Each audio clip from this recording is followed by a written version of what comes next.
नमस्कार। आज हम साहित्य के पन्नों से एक ऐसी कहानी की गहराई में उतर रहे हैं जो महाभारत के एक बेहद चर्चित लेकिन शायद उतनी ही गलत समझे गए पात्र के इर्द गिर्द घूमती है। एक ऐसा नायक जिसका जीवन त्रासदी, वीरता और अटूट निष्ठा का एक संगम है। हमारे सामने स्रोत के रूप में है मराठी साहित्य के दिग्गज शिवाजी सावंत का कालजयी उपन्यास मृत्युंजय। ये उपन्यास मूल रूप से तो मराठी में लिखा गया, पर इसकी गूंज इतनी गहरी थी कि यह हिंदी, अंग्रेजी समेत कई भाषाओं में अनुदित हुआ और इसने असंख्य पाठकों के दिलों को छुआ है। और ये पूरी तरह से केंद्रित है महाभारत के उस महायोद्धा पर जिसके भाग्य ने उसके साथ शायद सबसे ज्यादा क्रूर मजाक किया, कर्ण। तो आज हमारी कोशिश रहेगी इस उपन्यास के आईने में कर्ण के जीवन को देखना, उसके जन्म के रहस्य से लेकर उसकी वीर गति तक। हम उसके संघर्षों, उसकी महानता के पीछे छिपी पीड़ा और उसके चरित्र की उन जटिलताओं को समझने की कोशिश करेंगे जिन्हें सावंत ने बड़ी खूबी से उकेरा है। ये देखना दिलचस्प होगा कि कैसे एक पौराणिक किरदार को यहाँ एक आम इंसान के जमीनी संघर्षों और भावनाओं के साथ पेश किया गया है। ये उपन्यास सिर्फ कहानी नहीं कहता, ये हमें कर्ण की दुनिया में ले जाता है, उसकी अपनी आवाज और उसके करीबियों की नजरों से। तो चलिए इस साहित्यिक यात्रा की शुरुआत करते हैं। हाँ, और मृत्युंजय की सबसे बड़ी शक्ति यही है, ये कर्ण को महज एक दानवीर या अपराज्य योद्धा के बने बनाए खांचे में नहीं ढालता। सावंत उसे एक ऐसे इंसान के रूप में चित्रित करते हैं जो संवेदनशील है, जो समाज और नियति के थपेड़ों से आहत है, जो लगातार अपने अस्तित्व और सम्मान के लिए संघर्ष कर रहा है और इन सब के बावजूद अपने नैतिक सिद्धांतों पर अडिग रहने की कोशिश करता है। ये एक मानवीय कर्ण है जिसे दर्द भी होता है, जिसे अकेलापन भी महसूस होता है। और जो बात इसे और भी खास बनाती है वो है इसकी संरचना। शिवाजी सावंत ने कहानी को एक रेखीय बनाने के बजाय उसे 6 अलग-अलग किरदारों के दृष्टिकोण से प्रस्तुत किया है। 6 अलग-अलग नजरिए। हाँ, हमें कहानी सुनने को मिलती है स्वयं कर्ण से, उसकी मां कुंती से, उसके मित्र दुर्योधन से, महानायक श्री कृष्ण से, कर्ण के भाई शोण से और उसकी पत्नी वृषाली, जिसे उपन्यास में उर्वी कहा गया है। अच्छा। ये बहुआयामी नजरिया हमें कर्ण के व्यक्तित्व और उसके जीवन की घटनाओं की तह तक ले जाता है, जो किसी एक दृष्टिकोण से संभव नहीं हो पाता। हर आवाज एक नई परत खोलती है। कहानी के केंद्र में तो कर्ण की जन्म की त्रासदी ही है। बिल्कुल।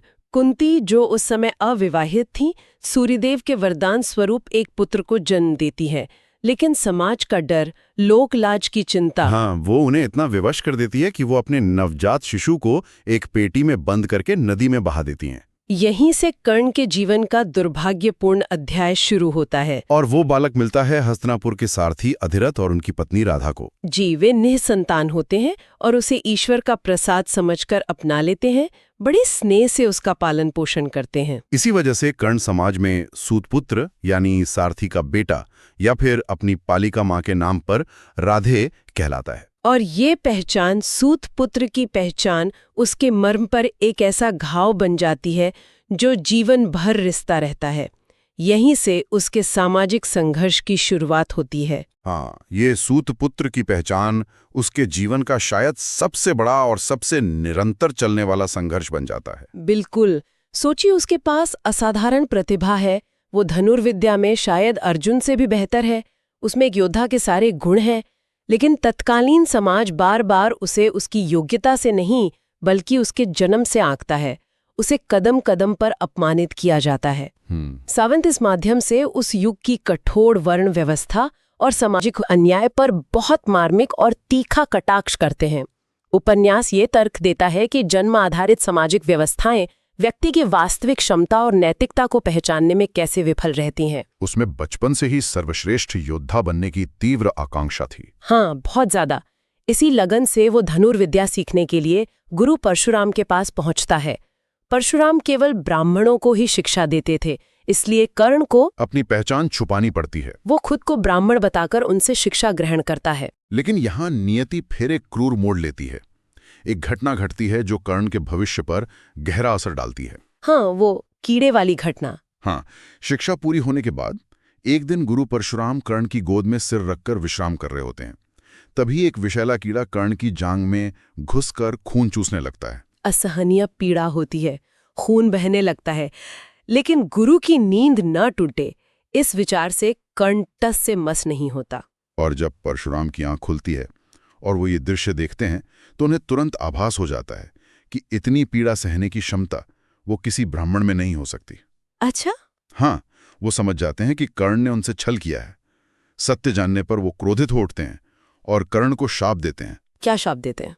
जिस दिव्यास्त्र, जिस ब्रह्मास्त्र का ज्ञान तुमने मुझसे छल से प्राप्त किया है, जब तुम्हें उसकी सबसे अधिक आवश्यकता होगी, उसी निर्णायक क्षण में तुम उसका प्रयोग भूल जाओगे।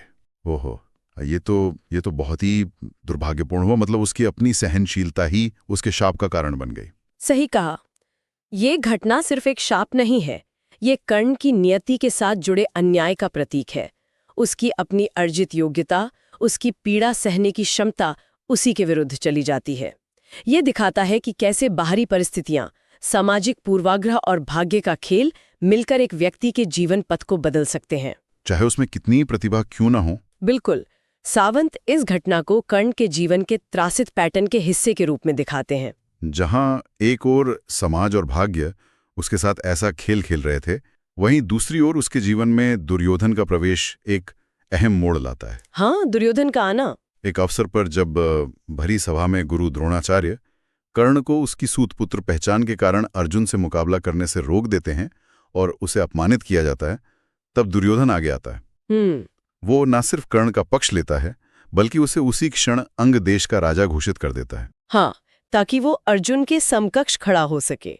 उसे वो सम्मान दिया। ये कर्ण के जीवन का शायद पहला ऐसा क्षण था जहां उसे योग्यता के आधार पर सार्वजनिक सम्मान और स्वीकृति मिली। जिसे हमेशा तिरस्कार मिला, उसे दुर्योधन ने मित्रता और सम्मान दिया। सही बात है। यहीं से दुर्योधन के प्रति कर्ण की अटूट निष्ठा और कृतज्ञता का भाव स्थापित होता है, जो अंत तक कायम रहता है। हाँ, उपन्यास में दुर्योधन का दृष्टिकोण भी यही दिखाता है कि उसने कर्ण में सिर्फ एक मित्र नहीं, बल्कि एक सच्चा वीर देखा था, उसकी कद्र की थी।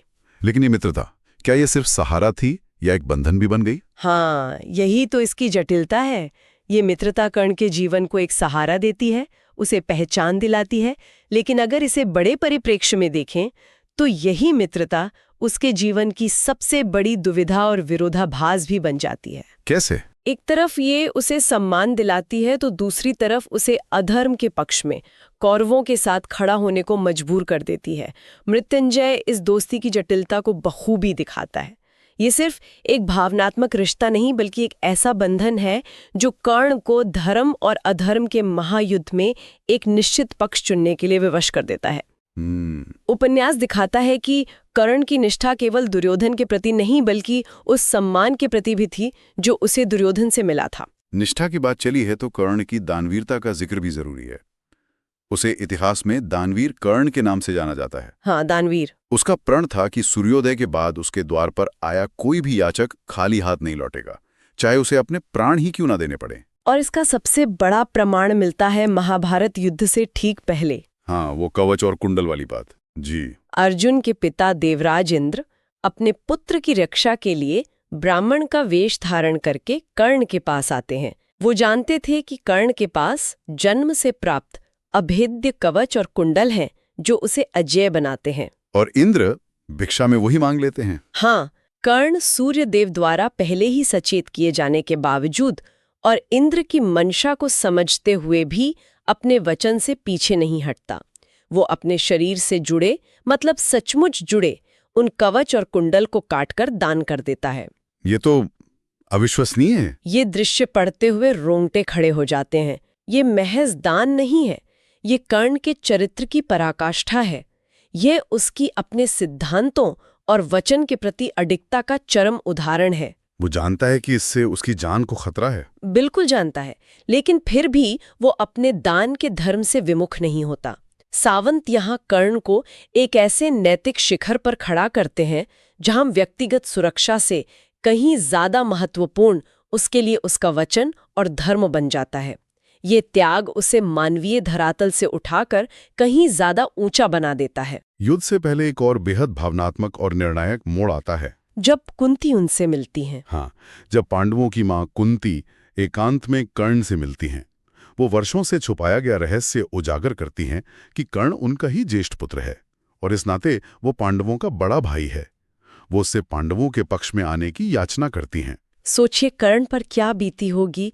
जिस माँ ने उसे जन्मते ही त्याग दिया, वो आज युद्ध से पहले उसे अपने पुत्र के रूप में स्वीकार कर रही है। जिस पहचान के लिए वो जीवन भर तरसा, वही पहचान उसे मिल रही है। लेकिन ऐसे समय में जब वो अपने मित्र दुर्योधन के प्रति अपनी निष्ठा की शपथ ले चुका है, यहीं पर कर्ण का द्वंद्व चरम पर पहुंचता है। एक तरफ माँ का स्नेह और अपने भाइयों का सत्य, दूसरी तरफ मित्र दुर्योधन का उपकार और उसके प्रति अपनी अटूट निष्ठा। उपन्यास इस आंतरिक संघर्ष को खासकर कर्ण के अपने दृष्टिकोण से बहुत गहराई से दिखाता है। अंततः कर्ण अपनी मित्रता और वचन को निभाने का फैसला करता है, लेकिन वो कुंती को एक वचन देता है। हाँ, वो वचन अद्भुत है, जो उसकी महानता और स्थिति की त्रासदी दोनों को दर्शाता है। क्या वचन था वो? वो कहता है, माँ, तुम्हारे 5 पुत्र युद्ध के बाद भी जीवित रहेंगे।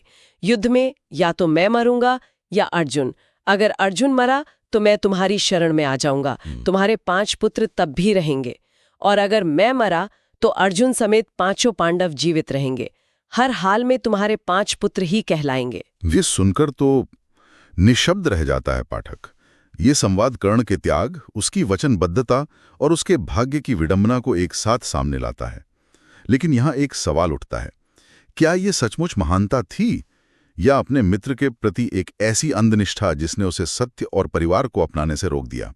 उपन्यास इस पर क्या रोशनी डालता है? उपन्यास इसे महानता और त्रासदी दोनों के रूप में दिखाता है। ये कर्ण के चरित्र की उस ऊंचाई को दर्शाता है जहां वो सत्य जानने के बाद भी अपने दिए हुए वचन और मित्रता के प्रति निष्ठा को सर्वोपरि रखता है। वो परिस्थितियों का दास नहीं बनता, बल्कि अपने सिद्धांतों पर अड़िग रहकर अपनी नियति को भी एक गरिमा प्रदान करता है। लेकिन साथ ही ये उसकी त्रासदी भी है कि उसे ऐसे 2 पाटों के बीच पिसना पड़ता है जहां किसी भी चुनाव में कुछ न कुछ अनमोल खोना ही था। सही कहा। सावंत उसे नायक बनाते हैं, पर उसकी मानवीय कमजोरियों और दुविधाओं को भी अनदेखा नहीं करते। वो दिखाता है कि कर्ण का धर्म उसकी निष्ठा थी और उसने उसका पालन किया, भले ही उसका परिणाम कुछ भी हो। और अंततः महाभारत के भीषण युद्ध में कर्ण की वीर गति होती है। उसकी मृत्यु अर्जुन के हाथों होती है, लेकिन उन परिस्थितियों में जिन्हें युद्ध के नियमों के विरुद्ध माना जा सकता है। हाँ, उसके रथ का पहिया कीचड़ में धंस जाता है। वो उसे निकालने का प्रयास कर रहा होता है, वो निहत्था होता है। और उसी समय परशुराम के शाप के कारण वो दिव्यास्त्रों का ज्ञान भूल जाता है। ऐसी विवश अवस्था में अर्जुन श्री कृष्ण के कहने पर उसका वध कर देता है। तो ये सब जानकर कर्ण के पूरे जीवन को लेकर उपन्यास के शीर्षक मृत्युंजय का क्या अर्थ निकलता है? मृत्यु पर विजय पाने वाला। लेकिन कर्ण तो युद्ध में मारा जाता है। यहीं पर उपन्यास का गहरा दार्शनिक पक्ष सामने आता है। जैसा कि उपन्यास में दर्शाया गया है, स्वयं श्री कृष्ण कर्ण की मृत्यु के बाद उसे सच्चा मृत्युंजय कहते हैं। अच्छा, श्री कृष्ण उसे मृत्युंजय कहते हैं? हाँ, यहाँ मृत्युंजय का अर्थ शारीरिक अमरता नहीं है। इसका अर्थ है कि कर्ण ने अपने कर्मों से, अपनी निष्ठा से, अपने वचन पालन से, अपने अभूतपूर्व त्याग से और अपनी मानवीय गरिमा को बनाए रखते हुए मृत्यु के भय पर विजय पा ली। ओह! उसका शरीर भले ही नष्ट हो गया, लेकिन उसका चरित्र, उसकी कहानी, उसका यश अमर हो गया। उसने हार में भी सिद्धांतों की जीत हासिल की। मृत्यु को स्वीकार करके भी वो मृत्यु के विचार से ऊपर उठ गया। इसीलिए वो मृत्युंजय है। ये तो बहुत गहरी बात है। तो अगर हम मृत्युंजय उपन्यास से मिलने वाले मुख्य विचारों या संदेशों को समेटना चाहें तो वो क्या होंगे? मेरे विचार में कुछ प्रमुख बातें उभर कर आती हैं। पहली और सबसे अहम, जन्म नहीं कर्म प्रधान है। हाँ, ये तो उपन्यास का केंद्रीय तर्क है। बिल्कुल। व्यक्ति का मूल्यांकन उसके जन्म या कुल से नहीं, बल्कि उसके कर्म, गुण और चरित्र से होना चाहिए। कर्ण का जीवन इस विचार का ज्वलंत उदाहरण है। और दूसरा, निष्ठा और वचन का मूल्य। कर्ण का चरित्र दिखाता है कि निष्ठा और वचन पालन का क्या महत्व है, भले ही उसकी कीमत चुकानी पड़े। ये गुण उसे दुखद नायक बनाते हैं, पर महान भी। सही। तीसरा, संघर्ष और जिजीविषा। यह कहानी अन्याय, सामाजिक बहिष्कार और नियति के थपेड़ों के विरुद्ध एक व्यक्ति के अटूट संघर्ष और जीने की इच्छा की कहानी है। और चौथा, मानवीयता का चित्रण। सावंत ने कर्ण को देवता नहीं, बल्कि एक ऐसा इंसान दिखाया है जिसमें प्रेम, पीड़ा, क्रोध, कृतज्ञता, अकेलापन जैसी तमाम गहरी मानवीय भावनाएं हैं। पाठक उससे जुड़ पाता है। उपन्यास की भाषा भी बहुत शक्तिशाली बताई जाती है। हाँ, कुछ पंक्तियां हैं जो कर्ण के चरित्र को खूबसूरती से बयां करती हैं। हाँ, जैसे अनुवादित रूप में है ना। मैं सूर्य का पुत्र हूं, प्रकाश मेरा स्वभाव है, मुझे अंधकार में भी चमकना आता है। ये उसके आत्मबल और अदम्य इच्छा शक्ति को दर्शाता है। बिल्कुल। और एक और, दान करना मेरा धर्म है, चाहे वो जीवन ही क्यों ना हो। ये उसकी दानवीरता और प्रतिबद्धता का सार है। हाँ, शिवाजी सावंत की लेखनी में वाकई एक काव्यात्मकता है, एक दार्शनिक गहराई है। और जैसा हमने पहले बात की, 6 अलग-अलग दृष्टिकोणों से कहानी कहना इसे सिर्फ महाभारत का पुनर्पाठ नहीं बनाता, बल्कि मानव मन और रिश्तों की जटिलताओं का एक गहरा अन्वेषण बना देता है। ये पाठक को सिर्फ जानकारी नहीं देता, बल्कि उसे सोचने, महसूस करने और सवाल करने पर विवश करता है। ये साहित्य का असल उद्देश्य पूरा करता है। तो कुल मिलाकर मृत्युंजय सिर्फ एक व्यक्ति कर्ण की कहानी से कहीं बढ़कर है। बिल्कुल। ये शायद हर उस इंसान की कहानी का प्रतिबिंब है जिससे समाज, हालात या किस्मत ने हाशिए पर धकेला हो, लेकिन जिसने अपने कर्मों, अपनी सच्चाई, अपने सिद्धांतों और अपनी निष्ठा के बल पर न सिर्फ अपनी जगह बनाई, बल्कि एक ऐसी पहचान गढ़ी जो समय की सीमाओं को लांघकर अमर हो गई। सही कहा। कर्ण अंत में हार कर भी जीत जाता है, मर कर भी अमर हो जाता है और अपने नाम मृत्युंजय को सार्थक कर देता है। और ये उपन्यास पाठकों के लिए एक बहुत ही प्रासंगिक और गहरा सवाल छोड़ जाता है। हमें किसी व्यक्ति को कैसे आंकना चाहिए? उसके जन्म, उसकी जाति, उसकी बाहरी परिस्थितियों के आधार पर, या फिर उसके कर्मों, उसकी नैतिकता, उसके संघर्षों और उसके आंतरिक बल के आधार पर। कर्ण की कहानी सदियों पुरानी है, पर उसकी गूंज आज के समाज में भी उतनी ही सुनाई देती है, जहां हम आज भी पहचान, योग्यता, अवसर और न्याय के सवालों से जूझ रहे हैं। ये सोचने पर मजबूर करती है कि जीवन में असली विजय क्या है, भौतिक सफलता पाना या नैतिक रूप से अडिग रहना, चाहे परिणाम कुछ भी हो।